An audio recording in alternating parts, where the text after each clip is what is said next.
look at a subject a little bit tonight that we don't hear very much in churches today, but I think it's very relevant today. And it's going to have to do with government, with politics, with authority. And, you know, we don't talk about that a whole lot. I'm not talking about using the pulpit as a political platform. I don't mean it in that way.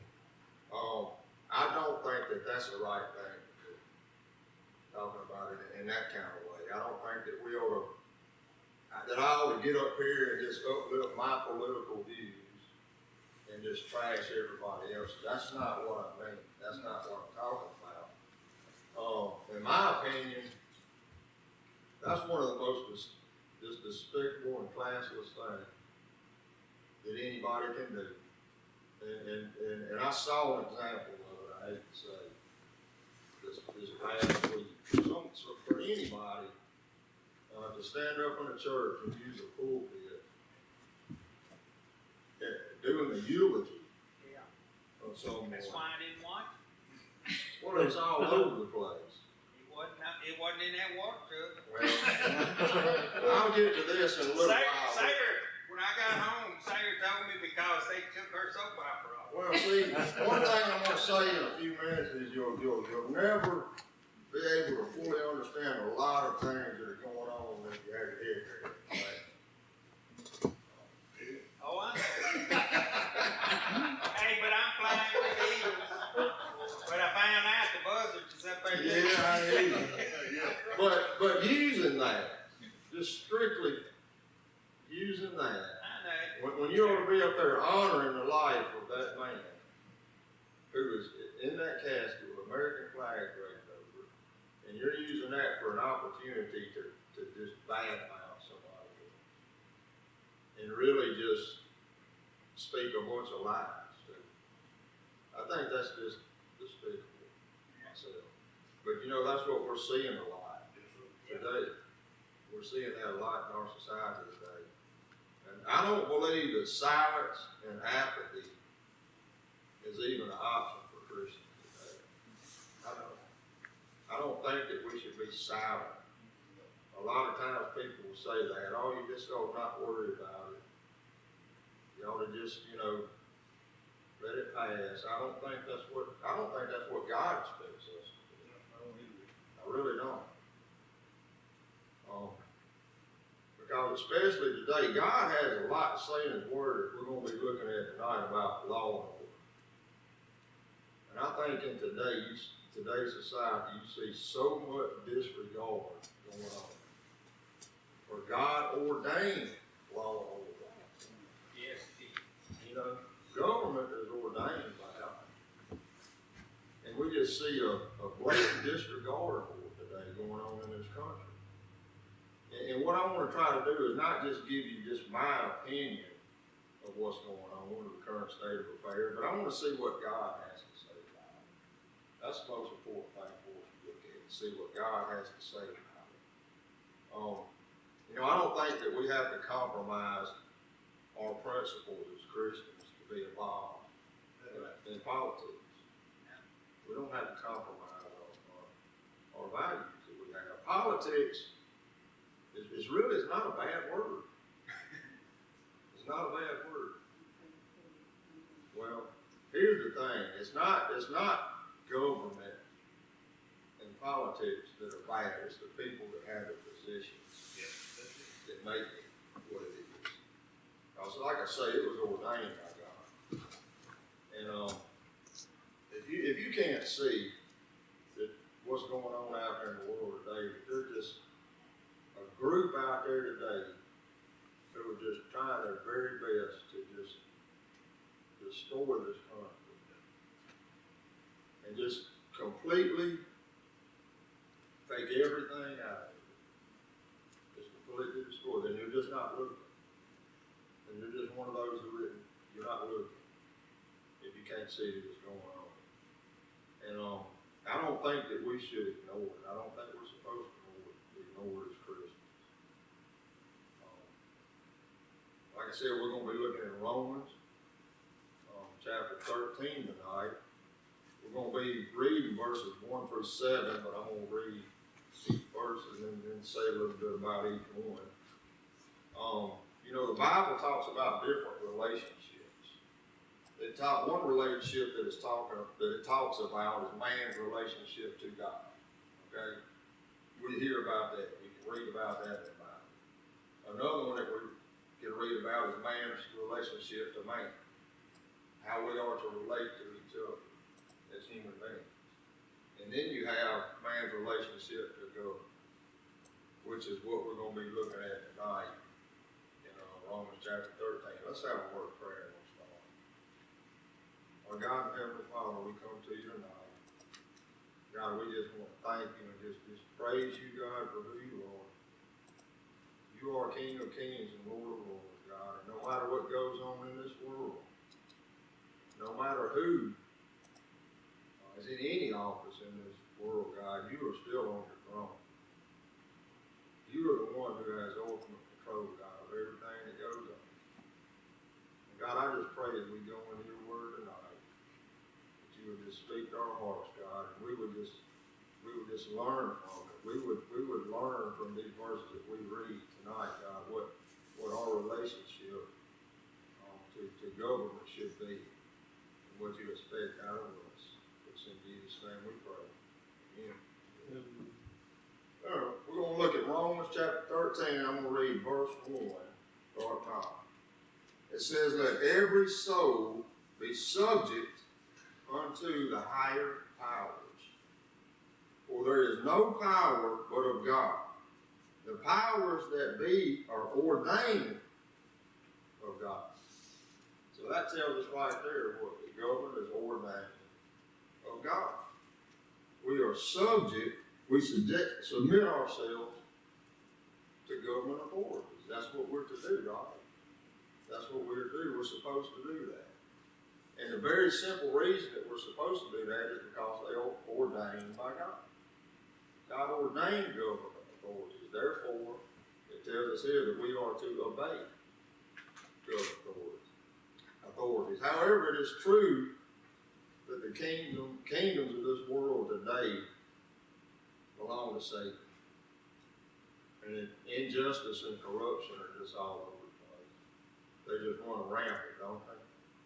Today in this world. That's what's in control. But yet God, that doesn't mean that he's not in control because that's going on. He still has control.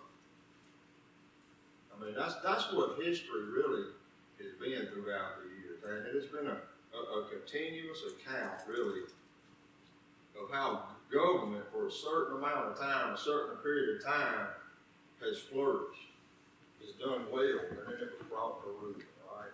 It was brought to its knees. And what do you think the main reason is? You know, we just think about what have we been looking at, started looking at Sunday night in Bible study. We started looking at Amos, right? And as we learned when we started that, in the beginning, that was a time of prosperity in the nation of Israel. Things were going great. It was a time of prosperity. But later on, we see that when people started getting away from God, that's when he brought that. You know, you can see that going on today. I mean, it's just corruption and lawlessness became rampant during that time. And can't you see it happening now? Can't you see corruption and lawlessness right now just everywhere you look? Amen. Nobody has regard now for the law. That's right. Nobody's respecting the law right now. And when that happened during that time, God, that's what he did. He'd bring that government to an end. He would bring it to an end. And I think that's a warning for us. You know, he still rules, even over this earth, even over the governments of this earth. He rules over all of it. And God's not disturbed about what's happening on this earth. He's not disturbed by it. It doesn't affect him. It doesn't affect who he is. You know, he's still God. He's still in control. And I'm just glad we have a God today. He's not affected by term limits. You know, there's not anyone who can take his position and he can't be voted off of his throne. So he's there, he's always going to be there. Now, Isaiah 6:1 says this, in the year that King Uzziah died, I saw the Lord sitting on a throne, high and lifted up, and the train of his robe filled the temple. We know when Uzziah, the king of Judah, died, Isaiah was very much discouraged. He was very discouraged when Uzziah died because he was a good king. He was a great king. And Isaiah, you know, he was thinking, I don't know how we're going to go on, how things are going to go without him, with him gone. You know, things are just going to get bad. Things are going to be terrible. But then he sees this. He goes into the temple, which is a good place for him to go. That's a good place for any of us to go, isn't it? In God's house. When something discourages us or something is bothering us in our life, it's good to pray. Go to God with it. And he does that. What does he see? He came into God's presence. He saw the Lord sitting on his throne. He saw him high and lifted up. In other words, God had not abandoned his throne. Amen. Just because it wasn't happening, John died, Isaiah thought, man, this is a God that not abandoned his throne. He never will. He's always there. So, the allegiance, I think, of the Christian is to that throne first. Right? Now, I say that we're to obey the laws of the land. We are. We're not to go against God's law. And there's other scripture that talks about that. And what we're talking about tonight is what God expects from us in obeying authorities that he has placed in power, that he placed on earth. So our allegiance first as a Christian is to the throne and nothing else. And our relationship to government is submission. Even though sometimes we may not like it, we may not agree with a lot of things, that's still our position. Let's look at the next verse. 13, Romans 13, verse 2. Whosoever therefore resisteth the power, resisteth the ordinance of God. And they that resist shall receive to themselves damnation. So in other words, right here, it's saying anyone that resists the authority is resisting the ordinance of God. Really? You know, it's just like, if you commit a sin, if I commit a sin against one of you, ultimately I'm committing that sin against God. Right? And it's the same other way around. If you sin against me, the worst thing about that is you're sinning against God. That's what makes it so bad right there. You know, the believer should be for law and order today. That's what the believer should be for. Law and order. We hear a lot about lawlessness today and anarchy. We see all of that going on today. There shouldn't be any believer that has anything to do with it. It shouldn't have anything to do with lawlessness that's going on. We should be for honesty and justice, and we should be opposed to corruption and injustice. Don't you agree? As Christians, that's what we should stand for. Those are things that we always stand for. Let me give you a viewpoint on this and see if you agree with it. So during the last days, which I believe we're in right now, do y'all believe that? What does it say in Matthew 24:12? And because iniquity shall abound, the love of many shall wax cold. Lawlessness is going to run rampant. And the closer we get to the end, you'll see it more and more. A lot more lawlessness. Disregard for the law. And just all kinds of immoral behavior going on. We see that, don't we? Immorality is just rampant on this earth today, in our country today. So much of it going on. And people just don't, so many people don't see it as that. They see it as what it is. I believe though that I've seen it in my lifetime, how moral values have just changed over the years, how they steadily gone down, completely gone down. And the sad thing is that I hate to say this, but I believe you can see morals even loosening up in our churches today. Yeah. You can. You see it loosening up in our churches. There's some things today that are acceptable in churches that never would have been before. Because you do have, and I know you know this, you do have a liberal theology out there. Oh, yeah. And Yeah. a lot of our seminaries teach it. That's what I'm afraid of. You have a liberal theology out there that is basically teaching that it's okay to live the way the rest of the world lives. That if it makes you happy, it's okay to live that way. And that's what they're teaching. It's just like, what are the kids in our schools, what have they been being taught for years? You see what they've been being taught? And I see a lot of stuff on Facebook, and it's funny, but I think it's true. You see a lot of these young people out here today doing all this protesting and throwing all these bottles and these bricks and everything, and it says that they're the ones who didn't get spanked at the grocery store or something. They were little kids. You know, I believe that. I do. Just let them do what they want. Let them have their way, and this is your problem. You know, that's what you're gonna get from. They kind of had the philosophy that I heard somebody say one time: you don't fight City Hall, you join. I don't believe that. I don't believe you join into something or join something that's going on just because everybody else is doing it, or just because some liberal theologian says it's okay, that it's acceptable now. It's not. It's not acceptable to God. It's not acceptable. It's not acceptable. I'm just afraid that today that we're seeing less and less of a willingness to fight for what's right. A willingness to just go along. I'm afraid we're seeing that. You do see it. And that's sad to me. I mean, we need to stand up as believers and we need to fight for what we believe. I just look the other way. One thing that we've got to oppose is lawlessness. We have to oppose lawlessness. Let's move on to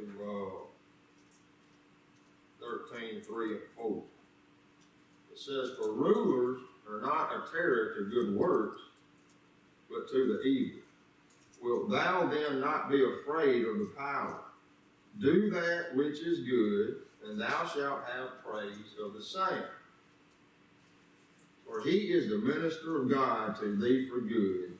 But if thou do that which is evil, be afraid, for he beareth not the sword in vain, for he is the minister of God, a revenger to execute wrath upon him that doeth evil."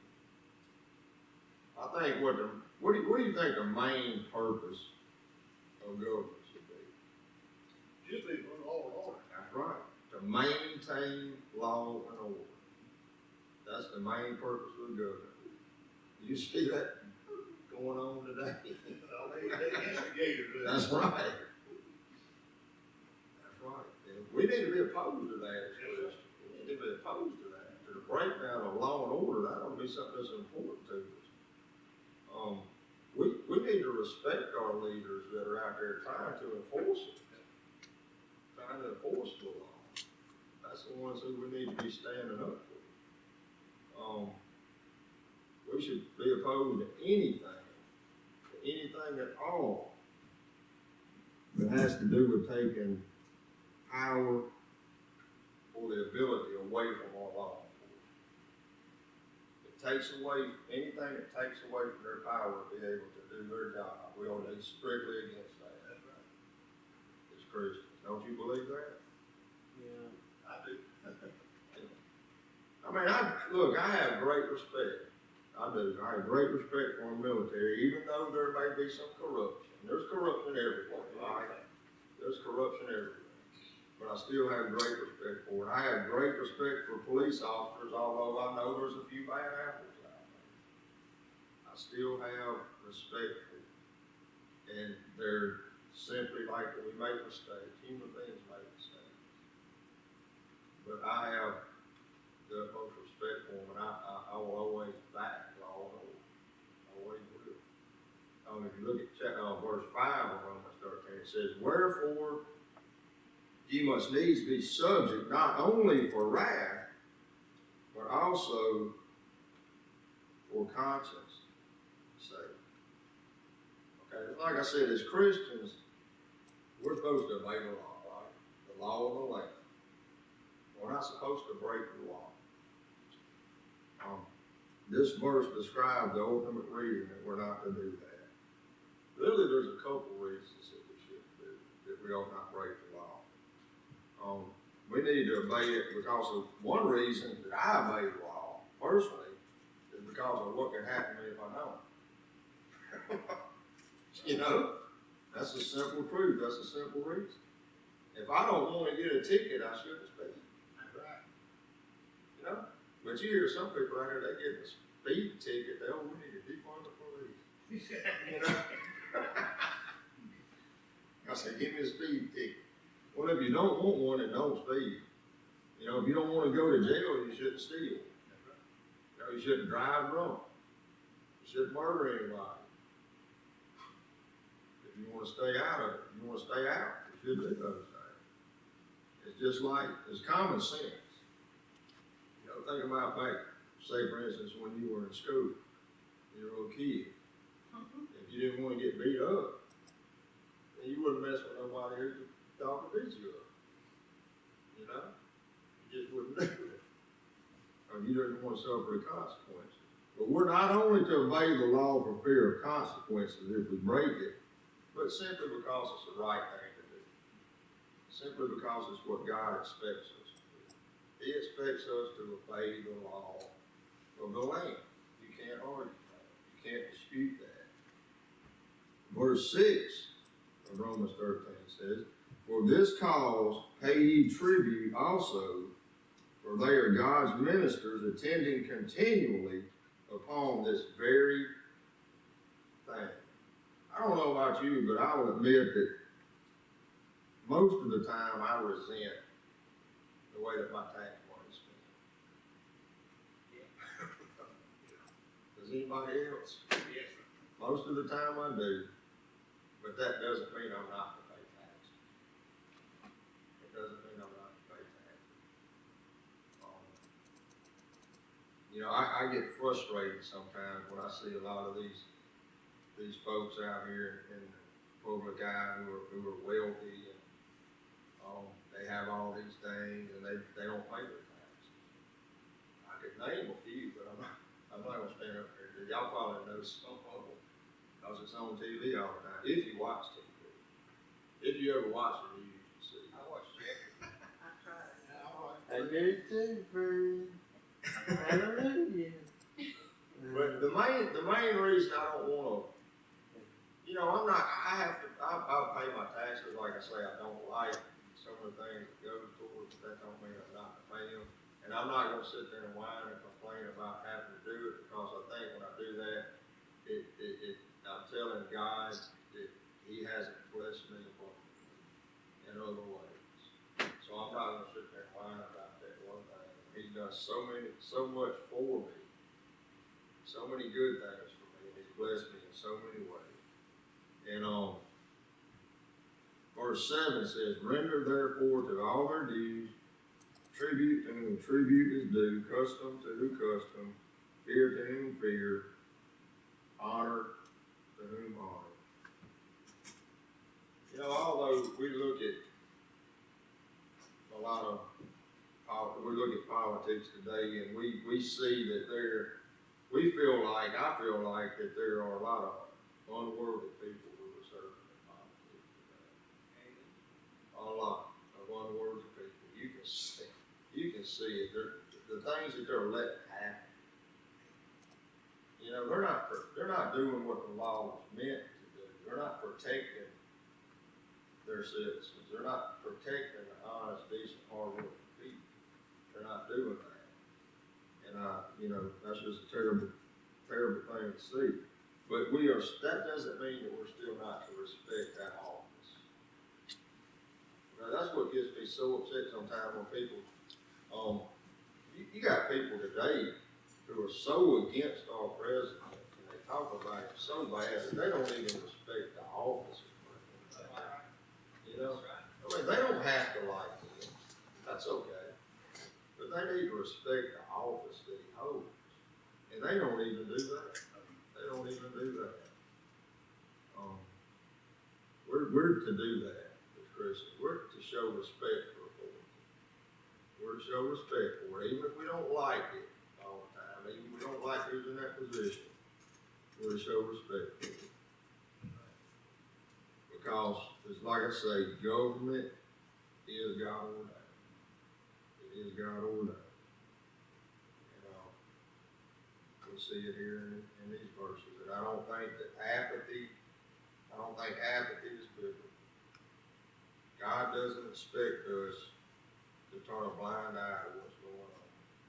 You hear so many people say, oh, I'm just not going to worry about this or that. God's going to take care of it. You know, he's going to take care of it. He don't expect that. He don't expect apathy from Christians. He expects us to follow the law and order. That's what he expects us to do. Anybody got anything? Well, I like to say it, you talked, when you started out, you said politics didn't have no place behind the pulpit. Mm-hmm. But what you've done tonight is you have showed us, and you have told us that we as Christians, we have got the right to do something. Yeah. And you didn't preach, politics, and then you said you give us God's laws. That's what I was hoping to do. And what we're supposed to do with God's laws. And we as Christians, we know about, we study the Bible, we know what God expects out of us, and we know what we're supposed to do. And there's ways that we can either get petitions up, or we can vote. Voting is really important to get these people out of office. If we all stand together, and vote against somebody. When we have the kind of attitude that my vote's not going to matter, that's you're wolf right here. That's right. We don't want to stand in line to go vote yet. How many of us are standing in line for hours to see a movie? A lot of people will. Stand in line to get in their favorite restaurant, but they won't stand in line to do something as important as vote. If you don't vote, you got no right to complain about what goes on. Sure don't. Where I vote Republican, you don't have to stand in line. Not many of us. Ain't not many in that line. And everybody looking at you. About 3 more people. Well, we need to pray. One thing that we need to pray for a lot is that God will put leaders in there, appoint leaders that respect Him, respect His word, and just don't have a blatant disregard for it. I'm afraid that's what we got right now.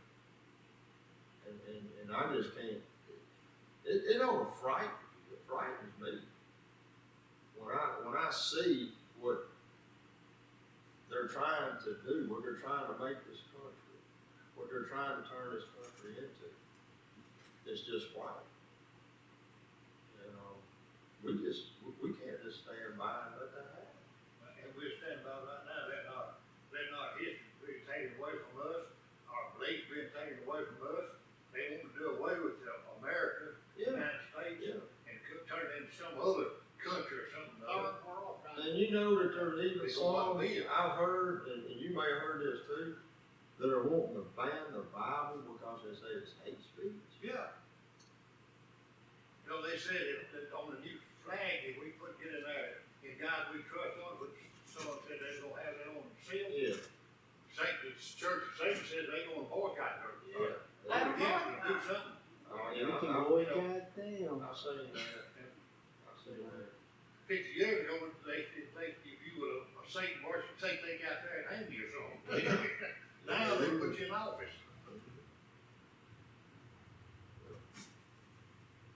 it's just, it's going in a bad direction right now. It is right now. I mean, it can turn around. God can change Well, it. God's turning Israel around a lot of times. Yeah.